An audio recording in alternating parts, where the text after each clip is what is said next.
And Dil అప్పుడు కానీ లేదా మన లాస్ట్ సినిమా శ్రీనివాస్ కళ్యాణ్ కానీ మీరు షూటింగ్కి మీరు ఆల్మోస్ట్ ఎవ్రీడే వచ్చేవారు. ఈ సినిమాకి మీరు ఉట్టి 2 సార్లు వచ్చారు, అది కూడా గంట సేపు. ఎందుకు? డైరెక్టర్ మీద నమ్మకమా లేదా మీరు బిజీగా ఉండి మీరు మా సినిమాని మీరు పట్టించుకోలేదా? అంటే 2 థింగ్స్. ఇప్పుడు అనిల్ రావిపూడి కానీ, వంశీ పైడిపల్లి కానీ, అలాగే ఇప్పుడు శ్రీరామ్ వేణు కానీ, అంటే నాతో వాళ్ళందరికీ big journey. Number of movies చేస్తున్నాం అంటే వాళ్ళ వేవ్ లెంత్ ఏంటో నాకు తెలుసు.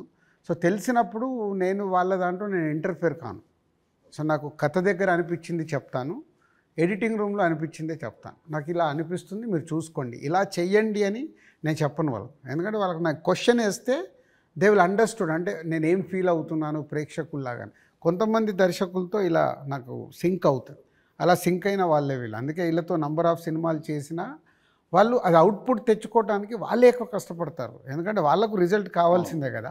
సో నేను ఇప్పుడు శ్రీనివాస కళ్యాణం ఉంది, ఇప్పుడు శతమానం భవ తర్వాత శ్రీనివాస కళ్యాణం చేస్తున్నాను కాబట్టి ఫుల్ టైం సో అక్కడే ఉండి ఎలా తీయాలి ఏంటి, సో ఏదైనా తప్పు జరుగుతుంటే కూడా సతీష్కు చెప్పి కరెక్ట్ చేయడం. సో అది నా ప్రాసెస్. ఏ సినిమాకు ఉండాలి ఏ సినిమాకు ఉండకూడదని నేను ముందే ఫిక్స్ అవుతాను.